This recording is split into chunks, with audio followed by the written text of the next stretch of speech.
Olá pessoal, hoje venho então falar dos últimos dois livros que li e um livro também que abandonei, com quantas páginas? Com cerca de 100 páginas lidas, mais ou menos, que é então este da Naomi Alderman, The Power, que foi o Colin que me enviou quando ele fez aqui há uns tempos um giveaway.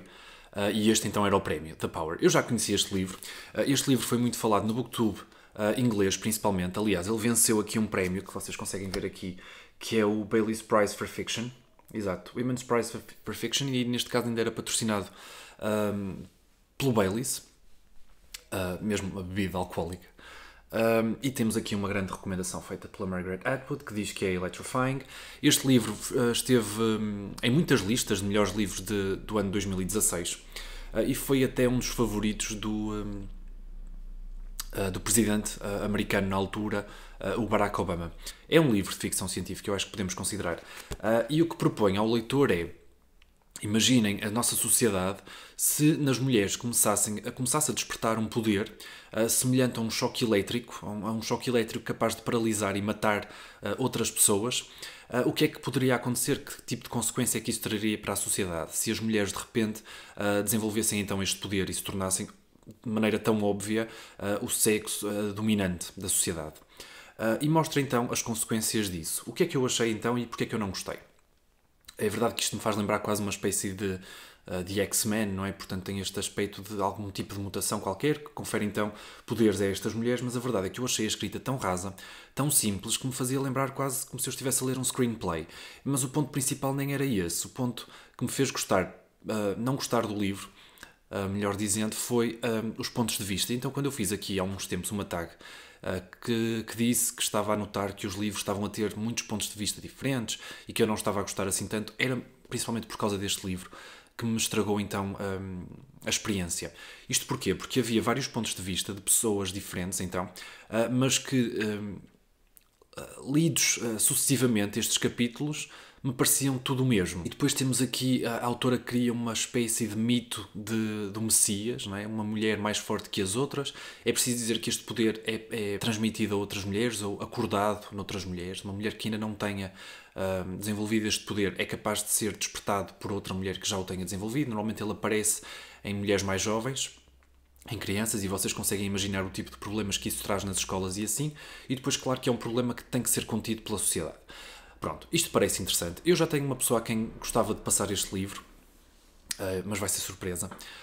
O Colin já sabe, ele não se importou nada, portanto o livro, tenho pena de não ficar comigo, é uma edição muito bonita, está assinado pela autora.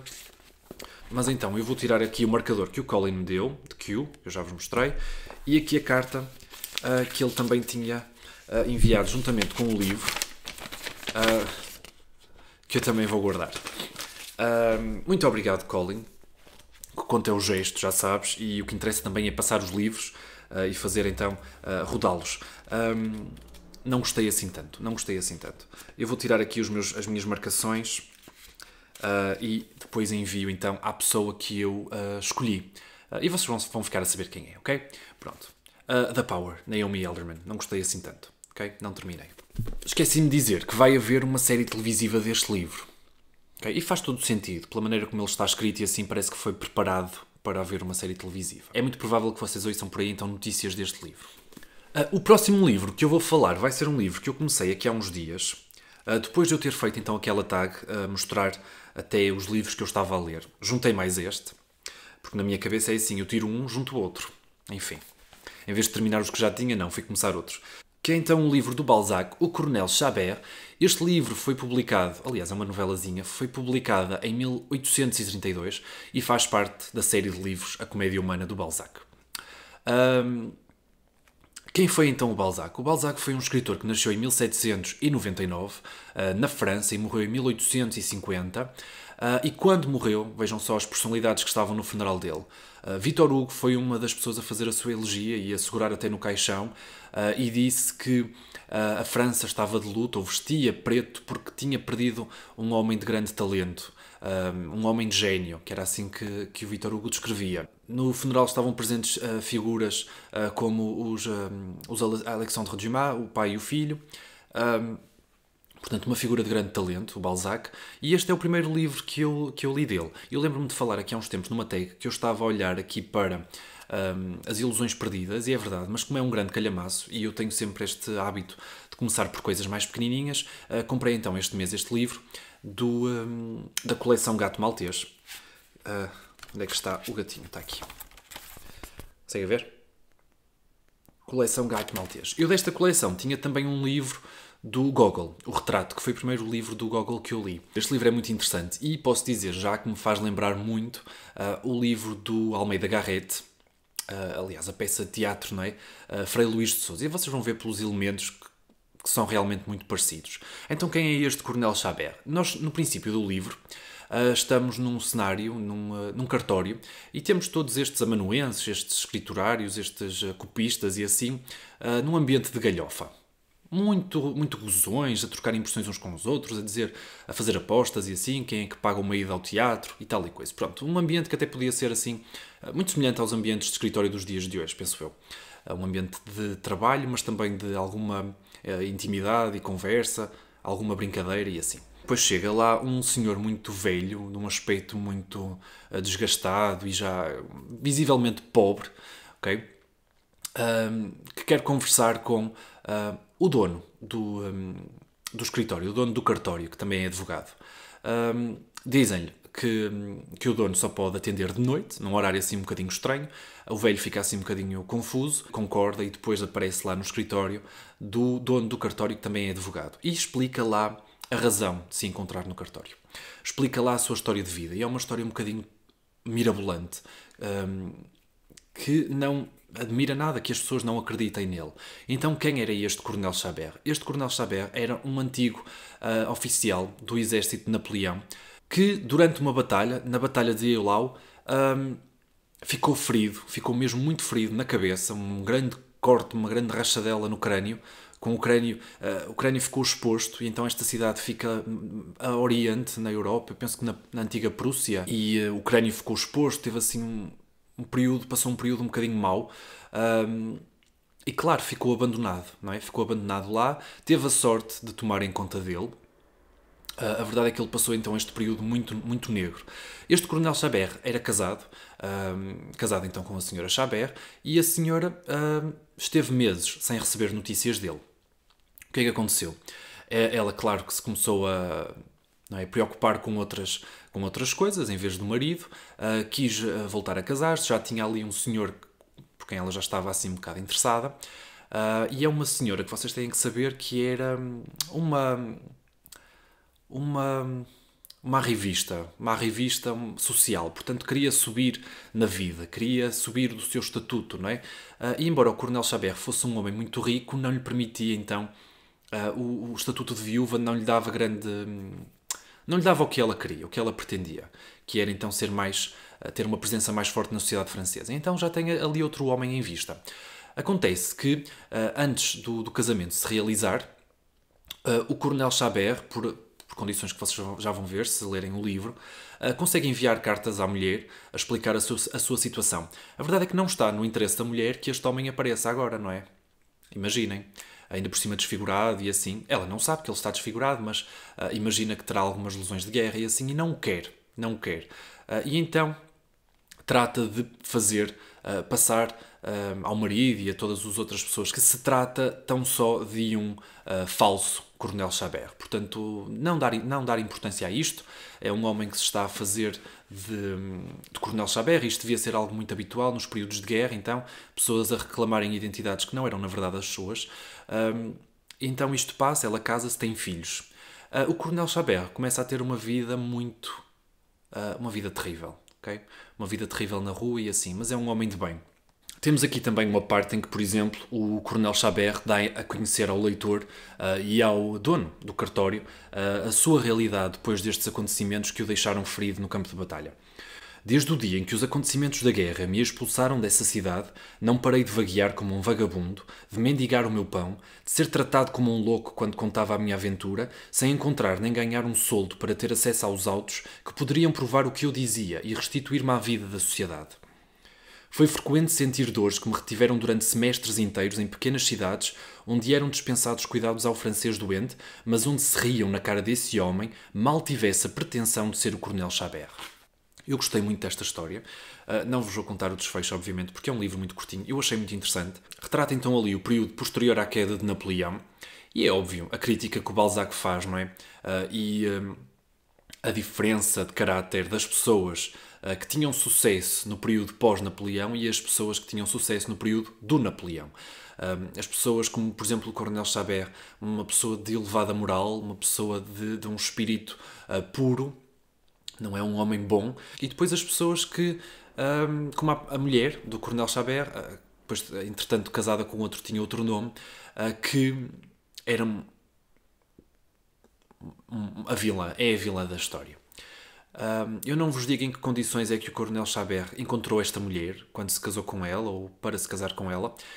Ela não era propriamente da alta sociedade. Fiquem com esta ideia. Gostei mesmo muito deste conto, mesmo muito. Tenho vontade de ler mais de Balzac. Dizem que é uma novela pouco habitual do Balzac porque não dá uma grande explicação inicial, grandes descrições e assim vocês ficam logo a entender qual é o ponto central da história, e eu gostei mesmo muito, fiquei mesmo com vontade de ler mais. Muito curtinho, uma obra então da comédia humana que em Portugal eu acho que não está publicada por inteiro, só mesmo assim obras separadas. E o do Balzac tem então As Ilusões Perdidas, que vocês viram aqui em cima, okay? Nesta edição de Dom Quixote. Existem nas edições da Civilização também aquela coleção que eu também tenho, mas que não tem esse livro em específico, que é o Pai Goriot. E pronto, primeiro Balzac, adorei este livro, muito bom mesmo. Fez-me então lembrar a peça de teatro do Almeida Garrett, Frei Luís de Sousa, que eu acho que todos nós lemos no secundário. Gostei mesmo muito e Balzac então é para continuar, muito bom mesmo. O último livro que li, para concluir então este vídeo, foi o livro da Maria Teresa Horta, Anunciações. Este livro é publicado pela Dom Quixote, num formato ligeiramente mais pequeno do que os livros habituais. Tem então esta capa lindíssima, que é um quadro de Botticelli. Chama-se Anunciação, Têmpera sobre Madeira, 1489. Um quadro lindíssimo, que mostra então o momento da anunciação do anjo de Gabriel a Maria. Esta passagem está no Evangelho de Lucas, então foi este episódio que a Maria Teresa Horta quis explorar aqui. Diz aqui um romance. Não é bem, mas eu já vos explico porque é que ela então deu esta descrição. Maria Teresa Horta é uma escritora, uma poetisa, romancista, jornalista também, que esteve envolvida então no projeto das Novas Cartas Portuguesas, que fez grande polémica aqui em Portugal há uns tempos, no tempo da ditadura. Uma mulher que nasceu então em 1937, uma grande mulher das letras, que tem os seus livros regularmente publicados. Já vi várias entrevistas da Maria Teresa Horta no YouTube que estão cá disponíveis, se vocês quiserem ver. E então este foi um livro que sempre me chamou a atenção, saiu em 2016, no princípio do ano. Entretanto passaram os 18 meses habituais e já entrou em grandes promoções e foi então este mês que eu o adquiri. E o da Maria Teresa Horta também tem As Luzes de Leonor, que é um grande livro, uma biografia, poema, desta grande mulher, que também tem mais do que uma biografia disponível. E tenho também, da Maria Teresa Horta, tenho A Paixão Segundo Constança H, que é então um livro inspirado no livro da Clarice Lispector. Eu penso que este livro teve uma reedição recente, porque este custava menos de 5 euros e a nova já está muito mais cara. Portanto, se vocês conseguirem ainda pôr as mãos nesta cópia, se tiverem interesse neste livro ou na autora, eu recomendo esta edição porque custava então menos de 5 euros. Ok? Então, este Anunciações, eu quis logo, porque era um livro que me chamava muita atenção, então retrata o momento da anunciação do anjo Gabriel a Maria. Este momento está presente no Evangelho de Lucas. Eu até posso ver aqui o que é que eu encontro, que eu tenho ali a Bíblia do Frederico Lourenço, que foi então traduzida diretamente do grego, e está no versículo 26 do capítulo 1 do Evangelho segundo Lucas. Ao 6º mês, o anjo Gabriel foi enviado por Deus à cidade da Galileia, cujo nome era Nazaré, para junto de uma virgem desposada com um homem chamado José, da casa de David. E o nome da virgem era Maria. E entrando em casa em direção a ela, o anjo disse: Salve, favorecida, o Senhor está contigo. Ela perturbou-se com estas palavras e interrogava-se que forma de saudação seria aquela. E disse-lhe o anjo: Não temas, Maria, pois achaste graça junto de Deus. E eis que conceberás no ventre e parturirás um filho e pôr-lhe-ás o nome de Jesus. Este momento da anunciação do anjo Gabriel a Maria é um momento muito diferente no livro do Saramago, o Evangelho segundo Jesus Cristo. Leiam esse livro, que é maravilhoso. É claro que esta versão é muito diferente das Bíblias habituais, não é? Porque foi traduzida diretamente do grego e não do latim, e tem uma linguagem muito mais, digo eu, próxima da fonte do que propriamente as Bíblias da Igreja Católica, Bíblias mais teológicas, menos literárias. E então este livro tem uma proposta que eu sempre achei interessante. É claro que é um momento pequeno, não é? Todo o Evangelho é um momento muito pequeno, mas é um momento que marca. Okay? O momento em que o anjo dá a conhecer a Maria, que então está grávida de Deus, não é? Este grande milagre da Conceição. O que é que a Maria Teresa Horta propõe aqui neste livro? É um livro de poemas, acima de tudo, vocês conseguem ver. É um livro que eu li numa noite. Um livro muito curtinho. Aliás, o livro não é nada curtinho, o livro tem 300 páginas. Os poemas é que são todos muito curtinhos e lê-se muito rápido. E o que propõe, então, é a paixão, este momento de paixão fugaz entre Maria e o anjo Gabriel. E eu gostei mesmo muito. Vocês têm aqui... eu posso ler algumas partes em que, por exemplo, quando o anjo Gabriel lhe aparece. Quando pousa resvalando no chão as plantas brancas e geladas dos pés de voar, apenas se ouve o fremir das suas asas de bruma. Inclinada num livro, Maria mal ergue as pálpebras de veludo, mas ao folhear as páginas no ardor do uso, estremecem na pressa os seus dedos de fuso. E porquê é que então a Maria Teresa Horta decidiu chamar este livro um romance? Porque nós temos, na verdade, personagens. Temos então a Maria, temos o Gabriel, temos Jesus Cristo, temos também um narrador, temos diálogo entre Maria e Gabriel também, e depois então é este momento de paixão. E os poemas são todos muito românticos também. É claro que depois o anjo Gabriel e Maria sabe disso, não podem ficar juntos para sempre. O anjo Gabriel também conhece aqui um bocadinho a ira de Deus, que se apercebe então deste romance entre eles. E eu achei o livro muito bonito mesmo. Estava à espera de um romance, então não foi bem isso que eu encontrei. Encontrei um livro, um grande poema sobre este momento. É um livro que, se vocês tiverem interesse no episódio, realmente vale a pena. Se vocês tiverem interesse na escritora, se vocês tiverem interesse então em poesia, é um livro de homenagem às mulheres, porque aqui Maria não é vista como uma santa intocável, não. É vista como uma mulher com desejos, uma mulher com desejos sexuais, com ânsias, com medos, com dúvidas. E eu gostei mesmo muito de conhecer este livro da Maria Teresa Horta e quero ler mais. Gostei mesmo muito. Mal o livro foi anunciado, eu estava entusiasmadíssimo para ler. A verdade é que ele era um bocadinho caro para o que me propunha, mas agora não pude deixar escapar. Dois livros que eu gostei mesmo muito, de duas estreias, com dois autores completamente diferentes, um do século XIX, uma do século XXI, ainda viva, não é? Com os seus bonitos 80 anos, e que espero que viva muito mais para escrever ainda muito mais. Maria Teresa Horta, uma escritora a continuar. Eu li então este livro no dia do livro português. A Cláudia fez um vídeo muito bonito também a fazer algumas recomendações. Vejam. Gostei mesmo muito, então queria ler alguma coisa de um escritor português, porque por acaso não estava a ler nada, e gostei mesmo muito. Anunciações, Maria Teresa Horta, o Coronel Chabert e The Power, Naomi Alderman, que infelizmente não gostei, mas irá para casa de uma pessoa que talvez o aprecie um bocadinho mais. É tudo por hoje. Vemo-nos então num próximo vídeo. Tchau, pessoal!